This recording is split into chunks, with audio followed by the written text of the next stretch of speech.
So the second video here in our series about learning and reinforcement and motivation is we've spent time in our opening talking about learning, how people learn, what influences how people learn, and we looked at a couple of different pieces of information there.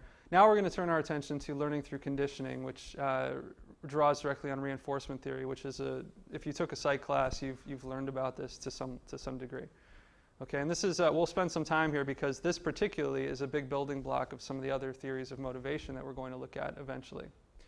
So reinforcement theory is born out of the law of effect. You know, Thorndike, psychologists, proposed this. Now a law, when we talk about law in science, we're talking about something even more sophisticated than a theory.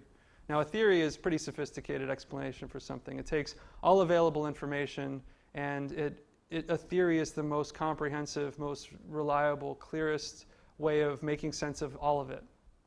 Now the reason it's a theory is it's still testable, we're still trying to explore it. Laws are even more certain. It's like we never see any deviations. It's just pretty much this is how it is. The law of gravity is a good example. It's always there. There's no deviations from it. So here we see this pretty much in human and animal behavior as well, the law of effect, that people, animals, whatever, learn to repeat behavior that results in a pleasant outcome, and they learn to avoid behavior that results in an unpleasant outcome. It's pretty straightforward. I mean, if you touched a hot stove and it burns you, that's pretty unpleasant. You learn pretty quickly, don't touch fire. And you don't have to learn that lesson many times. On the other hand, you learn, hey, when I eat this food, it tastes really good. I'm going to keep eating that food. That's, you know, you'll repeat that behavior because of the positive outcomes, the pleasant outcomes. This is just the natural state. This is just how it is. This is how natural selection occurs by people doing and not doing certain things and different as their environment changes and whatnot. So anyway, this is the law of behavior, or a law of behavior. And from that, some principles of conditioning and learning have been built. Now, B.F. Skinner is the psychologist. You don't have to know these names, but B.F. Skinner was credited with developing operant conditioning. This kind of conditioning, there's a few different kinds of conditioning. This kind of conditioning takes what we know about outcomes from the law of effect and puts them to, and manipulates them more strategically. The idea being that, well, okay, so if people repeat things that lead to good outcomes and avoid things that lead to bad outcomes, well then perhaps we can actually manipulate the behavior of an animal or a person by manipulating the outcomes. And that's exactly what was done. So the idea here is that we can shape, in other words, behavior. We can control, manipulate behavior. Another way to look at that is we can influence learning, what people learn to do and not do, through this manipulation of the consequences of the actions people engage in. And a lot of the early research in this area, and still some of the research in this area, is done in really controlled environments, in these really controlled boxes. They've come to be called Skinner boxes, actually. It looks something like this. You know, this controlled structure where you can put an animal like a rat or a bird or a dog or whatever, and have a lot of control over its behaviors and its outcomes. And by manipulating those outcomes, we can influence what's going to happen. So let's take a look at what's going on here in the Skinner box. We've got a rat that's put in this box. Now this is an unfamiliar environment for a rat. And let's say, like, the analogy here would be, let's say we're trying to talk about somebody learning how to you know, perform some basic task in a workplace, like operate some piece of equipment or machinery. You know, they don't know how to do it. We want to teach them how to do it. We want them to do it under certain conditions. We want them to not do it under certain conditions. Like, for example, it's pretty obvious, but like when the materials that you're working with are present, we want you engaged in the behavior. When those materials are not present, obviously don't push the buttons on the machine and waste that time and energy. Something really simple. The rat is essentially the analogous being here. We want the rat to learn to push this lever under certain conditions. Only when this light is green. We want the rat to learn never to push this lever when the light is red. Now, how do we do that? How do we teach a rat not to, you know, when to push a lever? When a rat doesn't even know what a lever is, or, you know, anything. They don't know anything. You put them in the box, they want to get out of the box. That's their focus. So we do this by shaping behavior gradually through, you know, linking, by reinforcing their behavior as it, and in progressive steps. Okay, so let's say we put the rat in the box, and the rat starts off just sniffing all around and trying to climb out. But eventually the rat turns and faces the lever. Well, we want to really pay attention to the rat here. And as soon as the rat does anything along the lines of what we hope it will eventually learn, we want to reinforce that. We reinforce this rat with food. So there's a food dispenser that, let's say the rat first looks at the bar. Anytime the rat looks at the bar, it gets food. Now, eventually the rat's going to figure it out. Hey, I don't get food any other time except for when I'm looking at that bar. Something's going on with that bar. It's important. I keep getting food. Well, eventually we want to up it a little bit. That's not enough. We want the rat to learn to push this lever. So eventually, now that the rat is kind of focused on the lever, we might only give the rat food when it starts to approach the lever. And then eventually, once it gets used to that, we might only give the rat food when it sniffs the lever or when it touches the lever. And finally, when it eventually pushes the lever. And then we can actually introduce the other conditions. Like, okay, well now, when it pushes the lever, nothing happens. But when that light is green and it pushes the lever, it gets food. Lo and behold, we've conditioned this rat to learn to push this lever when the light is green by manipulating desirable outcomes. We've given it desirable outcomes to reinforce certain behaviors. That's why it's called reinforcement theory. And we can also teach the rat what not to do. So let's say the light turns red and the rat presses that button. Well, you can see there's a little bit of an electrical grid here. The rat gets a little shock, very unpleasant. The rat learns pretty quickly, hey, don't touch this lever when this light is red, but do touch it when the light is green. And the rat figures this out and just kind of goes with it. It's because of the shocks and the deprivation and things like that that people don't like this kind of research. But regardless, it still has been done and still is done in some cases. So that's what happens. That's how we shape. That's how learning occurs through the manipulation of outcomes, through conditioning, through operant conditioning. And like I said, the same principles basically apply in a workplace. We can influence people through the manipulation of their consequences. And if you don't believe me, let's watch a video about it. Are you finished? Well, thank you. How thoughtful. Would you like a chocolate? Yeah, sure. Thanks. What was that? You said be nice to Penny. I believe offering chocolate to someone falls within the definition of nice. It does, but in my experience, you don't. Oh, sorry, Sheldon. I almost sat in your spot. Did you? I didn't notice. Have a chocolate. Thank you.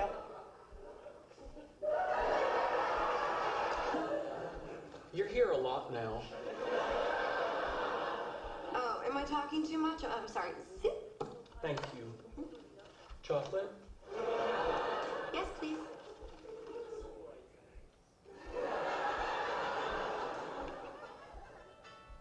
Oh, hey, Kim. Yeah, you know what? Hold on. Let me take this in the hall.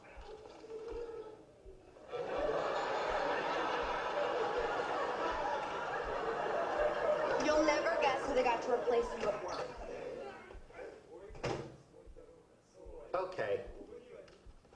I know what you're doing. Really? Yes. You're using chocolates as positive reinforcement for what you consider correct behavior. Very good. Chocolate? No, I won't.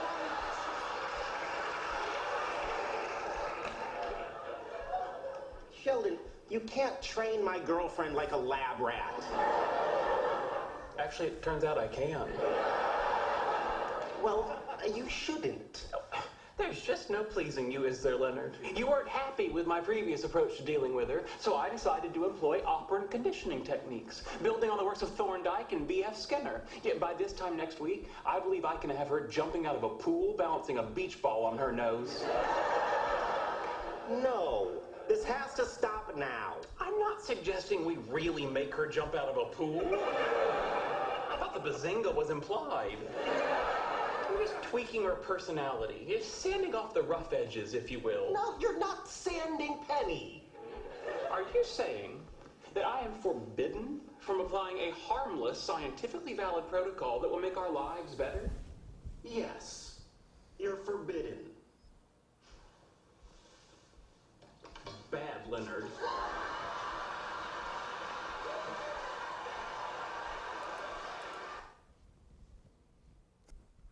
Right, so operant principles, conditioning in action, right? And of course, that's a little blatant and that's a little silly, the scene from Big Bang Theory. But it makes the point that these things are and can be and are often used with people. And it's not always that blatant with chocolates, you know. But it has happened that we, you know, managers, coworkers, whatever, by not necessarily tangible rewards, but maybe intangible things like attention and opportunity or money and some tangible rewards, let people know what is and is not acceptable, what they should and should not do. Okay, so, and it works. It's effective. It works with the rat. It works with us. Now, they raise an interesting point in the video of, should you do this? Is this the right thing to do? Is there some ethical component here? And I think that is something worth considering. You know, is it appropriate for somebody to try to manipulate somebody else through the manipulation of consequences? And I think that is a good question. That's an open question. Regardless of the answer to that question, it is still done quite a bit. But it is something to keep in mind as we move forward. So let's look at how behavior gets shaped. How do we do it, right? So like I said, shaping behavior is really teaching. And when we experience that conditioning, we are learning. We're learning what to do and what not to do. Now, there's 4 basic ways to shape behavior that we're going to talk about here. We saw some of these in the video. First, there's positive reinforcement. This is when you give something desirable to try to encourage behavior. So the chocolate in Big Bang Theory is a positive reinforcement. The guy wanted her behavior the certain behavior she was engaging in to continue, and to do that, he gave her something that she would like, which is chocolate. Negative reinforcement, which when people use this term in daily life, they often use it incorrectly, is still about encouraging behavior. It's just you encourage behavior in a different way. Instead of giving something desirable, you take something undesirable away. So like think about a car, a newer car, when you get into it, you sit down, you're ready to go, it's beeping, beep, beep, beep, beep, right? It's annoying. And when you put on that seatbelt, the beeping stops. Well, the negative beeping is taken away to reinforce the good thing that you just did of putting on a seatbelt. The car wants you to put it on. Right? Think about a child who really wants a toy or an ice cream or something and keeps nagging the mom or the dad, give me the toy, give me the food, whatever. And as soon as the child gets what it wants, the behavior of the toy being purchased or the ice cream being given, the nagging stops. That's negative reinforcement. The child is negatively reinforcing the parent for doing what it wants to do. The other side of the coin here is punishment. Right? So punishment is about giving something unpleasant or negative to try to reduce or discourage behavior. So you saw an example of that in the video as well when he sprayed the guy with the water bottle. You know, he tried to forbid him to do something. In his eyes, that was undesirable behavior, so he sprayed him. You know, there's all sorts of kinds of punishments that we dole out to people where we introduce something unpleasant to get them to stop. I mean, anything from spanking a child to other kinds of consequences, you know, writing somebody up, giving somebody a demerit or whatever. And then the last one would be extinction. Extinction is to punishment what negative reinforcement is to positive reinforcement. So removing or withholding something desirable to reduce unwanted behavior. So if I don't give you something that you want with the aim, or I take something that you want away with the aim of getting you to stop doing something that you shouldn't be doing, you know, like grounding you or removing a privilege or removing a you know, that would be like kind of the parental version of this. Or in the workplace, maybe taking away some perk that you have or docking your pay or something like that. That would be intended to discourage that behavior, right? So let's look at it a different way. We can put it as like a 2x2 grid here with the top row being all about increasing behavior. So anything with the word reinforcement in it is about increasing behavior. The left side is about giving something to somebody, and the right side is about taking something away. And the blue boxes are about doing something pleasant, or the yellow being something unpleasant. So positive reinforcement is blue, so it means we present something pleasant to increase behavior. Negative reinforcement is yellow, so it means we remove something unpleasant to increase behavior. Punishment presents something unpleasant to decrease behavior, and extinction remove something pleasant to decrease behavior, right? Now, in addition to just understanding these methods of reinforcing or encouraging or discouraging behavior, we also can employ these methods in some kind of schedule. And we would say that these schedules can be continuous or intermittent. And continuous means that it's always, all the time. In the video from Big Bang Theory, it was a continuous reinforcement because every time Penny did something that I think Sheldon wanted, he reinforced it. So that's continuous. It's one-to-one. Every time you do it, you get either the consequence, whatever it is. So every time you mess up, you get the punishment. Every time you do the right thing, you get the reward. That's continuous. Now, of course, that's really difficult to do because you always have to be following somebody and watching them constantly. That's easy to do if they're in a Skinner box, but it's hard to do when you're a manager and you manage a bunch of different people and they're in different offices and different spaces. You can't watch each of them all the time and directly give a continuous reinforcement. So usually we fall back on an intermittent schedule. An intermittent schedule meaning we don't reward people or punish people every time they do something, but we try to do it on some sort of basis so that they will learn not to do something or to do something. And there's 4 different types of intermittent schedules that we could employ. And again, we'll put it in a 2x2 grid here. So the fixed interval, the top left, is anything interval is based on time. And fixed versus variable is whether or not it occurs consistently from one time to the next or in some sort of variable way from one time to the next. And anything ratio that says ratio is behavior based. In other words, it's not based on time, it's based on the number of events in which the person engages in the behavior. So let me make this more concrete. A fixed interval schedule might be something like a paycheck, right? You get paid, usually paychecks are fixed. You get paid maybe I get paid the 10th and the 25th of the month, or you get paid the second and fourth Friday of the month, or whatever. And it's fixed. All you have to do is engage in the behavior that is desired within that window, and then you will get paid on that schedule. So as long as I keep my job and do the basic things I'm supposed to do, I get that paycheck. If I do those things more, I don't get more money. I still get the money on that schedule. That's just how it goes. It's a fixed schedule, fixed time-based schedule. A fixed ratio schedule, on the other hand, would be, let's say, something like the punch cards that we get when we shop at various places. Every 10 times you engage in the behavior of buying something, you get a punch, or you get a free thing. So that's like a reward every 10 times.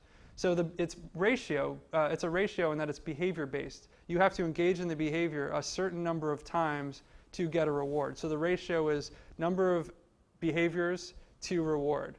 In this case, it's 10 to 1.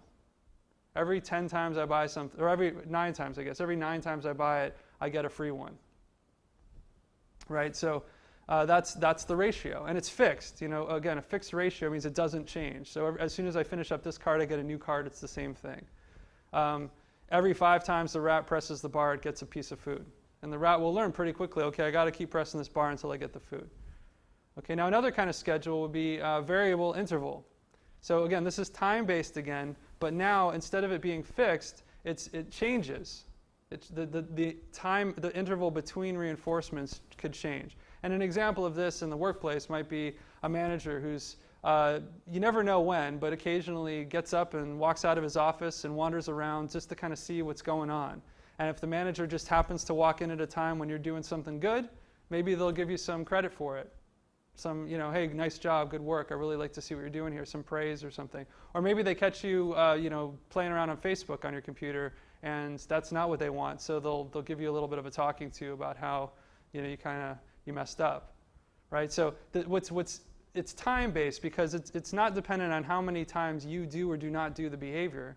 It's based on whenever the manager decides to walk around, and it's variable because maybe he walks around at different times every day or different intervals of time between when he gets up and walks around to sort of check on what's going on. Now, if he always did it at 3 o'clock every day and you knew that, then it would be a fixed interval schedule and you would just know to shape your behavior or to engage in the right behaviors when you expected him to come. But the variable makes it a little bit less predictable. And the last one is variable ratio. So the slot machine is a quintessential example of this, where every time you pull the lever in a slot machine, you don't know if you're going to win or not. But you have to pull it a certain number of times to win. So let's say I pull it and I win a little bit. Well, how many times do I have to pull it again to win again? Well, I don't know. I mean, we don't know. There's some sort of variable ratio schedule built into the slot machine. It could be that the next pull right after the one that just won will win again, or it could be that I'll have to pull it 10 times to win again, or maybe 100 times, or maybe 1,000 times. But so it's hard. I never know how many times I have to engage in the behavior in order to get the reward. And that's, in some ways, that's we would say in some ways that that's the most resistant to extinction because, well, I keep wanting to pull. Why do people keep pulling the lever at the slot machine? Well, they think that maybe this time I'll win. Oh, wait, maybe this time I'll get it. Maybe if I do it one more time, I'll get it. Maybe if I try one more time, I'll get that benefit. A salesperson might operate under similar, who works on commission might operate under similar principle. How many times do I have to make a sales pitch to different people before I get the sale? Well, I don't know. I could make back-to-back sales, or it could be 2 weeks between my sales.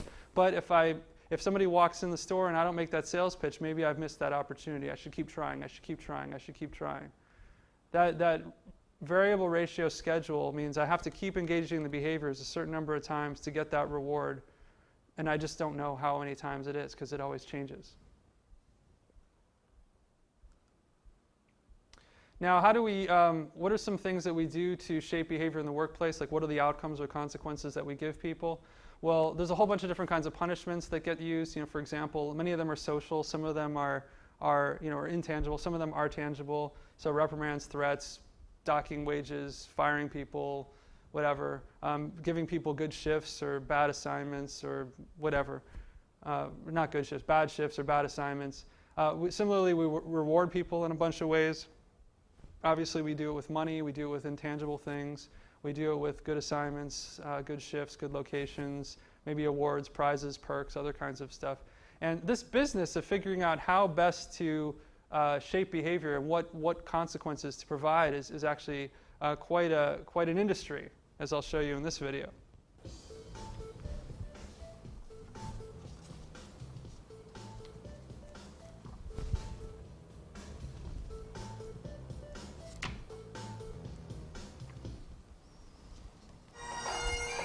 This is the true story of an unmotivated employee. To protect his identity, we will call him Mike. Mike works in the TV business and is clearly unenthusiastic about covering yet another industry convention in his hometown of Chicago, despite the presence of high-stepping cheerleaders in short shorts, smiling hula dancers, and half-naked didgeridoo soloists, who, when pressed, admit to sharing some of Mike's workplace funk. Do you ever have those days when you just don't feel like doing it? Yeah, it happens all the time. To all kinds of people. Absolutely. I think we all need motivation. Which evidently is why we also need a motivation convention. It's the annual motivation show. 3 days of seminars, sales meetings, and product demonstrations geared to business people looking for ways to motivate their employees and customers. Finish this story, Mike, and we'll give you a trophy, or a toaster, or a TV, or a trip. One of the #1 reasons people cite for leaving their job is lack of recognition over and above, in most industries or in many industries, compensation. Brian Galanik of All-Star Incentive Marketing. It's not the case anymore. People jump ship all the time. Unless you present them with a ham, or something on which to cook the ham, or slice the ham, or vacuum up the ham that fell on the floor. As for the need to butter up today's workers with travel packages and other such perks, well, doesn't that suggest we've all become a bit needy? No, it doesn't mean we're needy, it means we're human. And everybody has that need to be reaffirmed. Now, you need to be respected, admired, appreciated. with the gift of a plaque, a pen set, or some kind of award, People need a pat on the back. along with a commemorative doodad, a watch, perhaps even a Donny Osmond beach towel. They want a tangible thing that they can show people that they've done a great job. And it works. Remember how disgruntled Mike was? Not anymore, now that one vendor offered to put Mike's face on chocolate. Our ego wants us to feel we're important, wants us to feel we're different, wants to feel we're special, and this gives us something that's special and different. And the way those TV people hunger for FaceTime, what could be better? For today, Mike Leonard, NBC News, at the Motivation Show in Chicago. So there's a lot of different ways that you can reward and punish people in the workplace, and we'll talk about more of those as we go on. the last thing I want to talk about in this video is why use rewards and punishments in the workplace to shape behavior. Is this a good thing? You know, they talked about how it might, maybe you shouldn't do that. And yet we know this is a very common thing. So why do it? Well, first of all, the fact that they're really common, it's really common for people to get rewards and punishments in the workplace means that, well, people are used to it, and people almost expect it. You know, so that's one reason why makes sense to use them. It's so common, so ubiquitous that sure, we might as well do it here too, because everybody does it. And they're easy to use. To teach people to do things by manipulating consequences, you know, yeah, you have to figure out the right consequences, and you have to pay some attention to the behaviors and know what you do and don't want. But you don't need a lot of skill to employ that, to teach people that way. If you get the consequences right, then people will fall in line. And and we're going to talk, this is like kind of references back to that concept of transactional leadership. You know, when you lead by exchanging things with people, you influence people and motivate them by exchanging things with them. That's essentially using rewards and punishments, things people want or things people don't want, or even the threat of something somebody doesn't want to influence behavior. And then finally, these things work. You know, they seem to work. I mean, people respond to rewards and punishments. Now, we will say soon that there are some ways in which they don't actually work, but they seem to work, and they actually do work in some ways. People react to them. If I say, do this, and you say no, or you just don't, and then I say, well, maybe if I give you a bigger bonus if you do it, I find that people will do it. And they work pretty quickly. People get it, you know. People don't like to get punishments, so when you punish them, they respond. People like to get rewards, so when the promise of a reward is there, they usually follow suit. So for many reasons, these things are common. We use them a lot, and they're likely to continue to be used because they accomplish something. They are effective. And in some ways, we need it. I mean, if we didn't get paid for doing our job at all, we wouldn't be able to work. You know, at that place, we'd have to go someplace that did pay us because we have needs of our own that need to be met, and we need to make some money to address those.